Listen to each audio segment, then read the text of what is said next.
La lumière, aussi nécessaire que l'eau à la vie sur Terre. Elle est autour de nous, elle vient du Soleil et des autres étoiles à la vitesse de 300 000 km par seconde. Elle est autour de nous et nous trouvons cela naturel. Le Soleil, étoile la plus proche, apparaît et disparaît chaque jour. Les jours et les nuits se succèdent. Mais est-ce vraiment aussi simple? L'immensité du ciel nous émerveille. Qui sait combien il y a d'étoiles? Cette question a fasciné les scientifiques, les philosophes et les rêveurs de toutes les époques.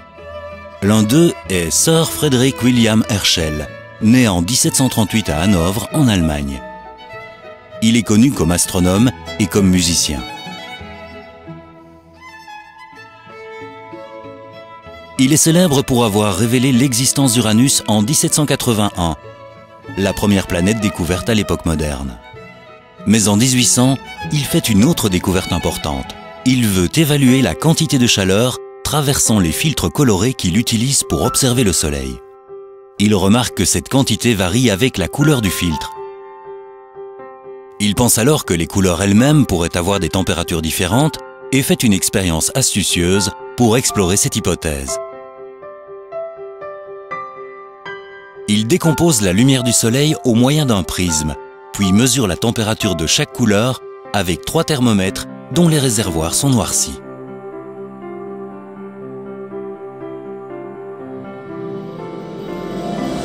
Les températures mesurées dans le violet, le bleu, le vert, le jaune, l'orange et le rouge se révèlent être toutes plus élevées que les valeurs témoins. De plus, il trouve que les températures augmentent du violet au rouge.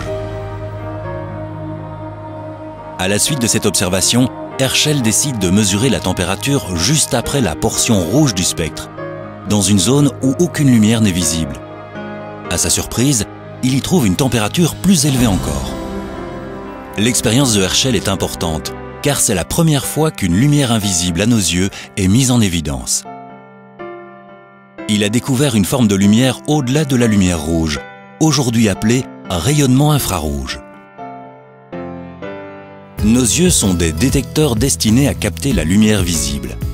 Comme l'a découvert Herschel, d'autres formes de lumière sont invisibles pour nous, et pour la plupart des animaux. Certains serpents font exception. Ils possèdent un petit organe entre l'œil et la narine qui détecte le rayonnement infrarouge.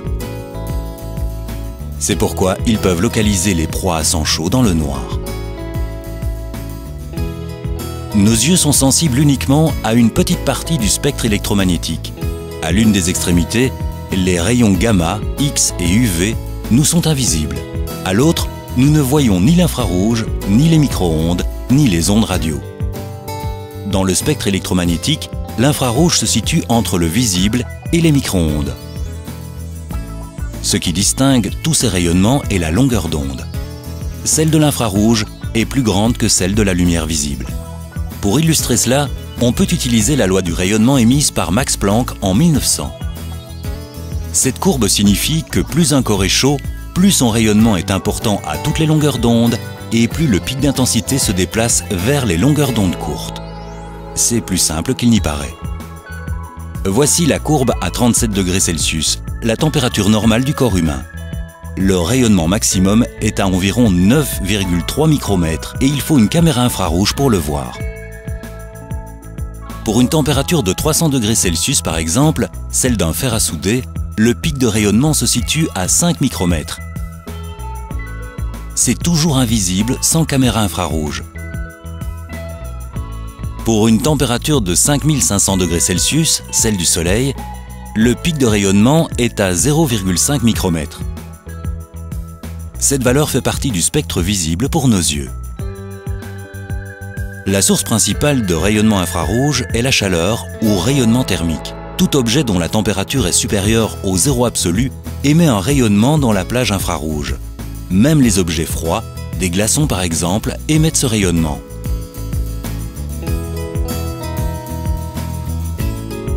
Il fait partie de la vie de tous les jours. C'est la chaleur en provenance du soleil, d'un feu ou d'un radiateur. Bien qu'il soit invisible à nos yeux, ce rayonnement est perçu par notre peau. Plus un objet est chaud, plus il émet de rayonnement infrarouge. Une caméra infrarouge ou caméra thermique mesure le rayonnement infrarouge qui atteint son détecteur. Grâce à un étalonnage, certaines caméras thermiques peuvent mesurer la température de l'objet. Il ne faut pas confondre l'imagerie thermique et la vision nocturne, qui perçoit les objets dans la nuit en amplifiant les petites quantités de lumière visible. Elle fonctionne uniquement si un peu de lumière vient de la Lune ou des étoiles, alors que l'imagerie thermique détecte l'énergie thermique émise, même sans lumière du tout.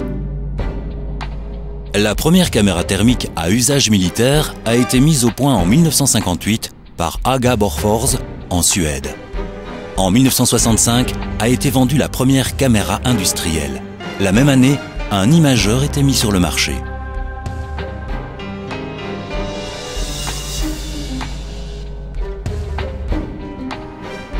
Aujourd'hui, FLIR Systems fabrique les caméras thermiques les plus sophistiquées avec détecteurs non refroidis ou refroidis.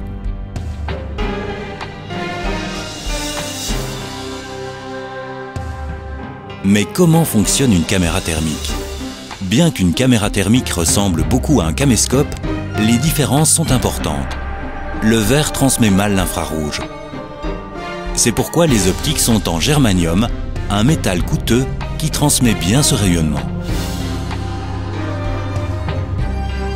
L'énergie infrarouge provenant d'un objet est focalisée par l'optique sur un détecteur infrarouge. Ce détecteur envoie les informations à la partie électronique qui traite l'image. Cette partie électronique convertit les données du détecteur en une image qui peut être observée dans le viseur ou sur un écran vidéo ou LCD.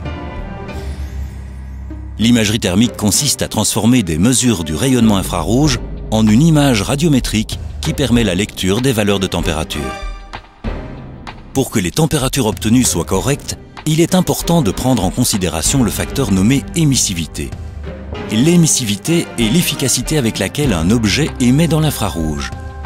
Elle dépend fortement du matériau. Il est primordial de régler correctement l'émissivité sur la caméra, sinon les températures seront incorrectes. L'observation d'une personne avec une émissivité trop faible produit des températures trop élevées. Cela se vérifie pour tous les matériaux observés. Le réglage de l'émissivité est donc extrêmement important. Les caméras de FLIR Systems ont des valeurs d'émissivité prédéfinies pour de nombreux matériaux. Les valeurs applicables aux autres matériaux peuvent être trouvées dans des tableaux d'émissivité.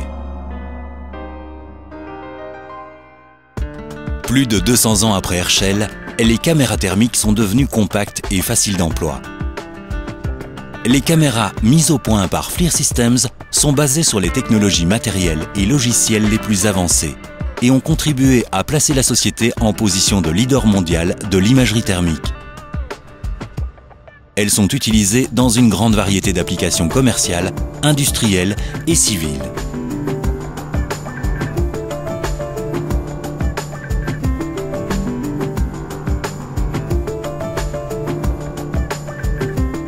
Les avancées récentes de la technologie des détecteurs ont permis d'étendre encore leur domaine d'application. La maintenance prédictive, la vision industrielle, la recherche et développement bénéficient tous des avantages de l'imagerie thermique.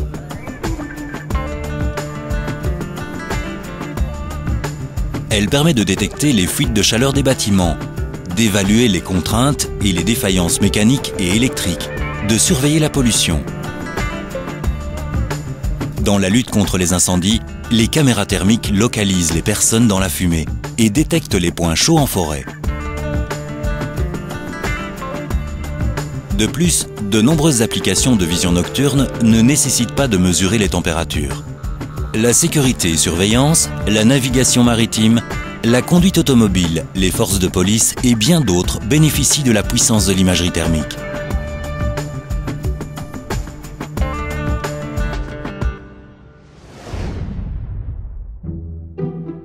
La découverte étonnante de William Herschel et l'engagement continu de FLIR Systems à mettre au point les meilleures caméras thermiques du marché nous permettent de voir les choses sous un jour nouveau.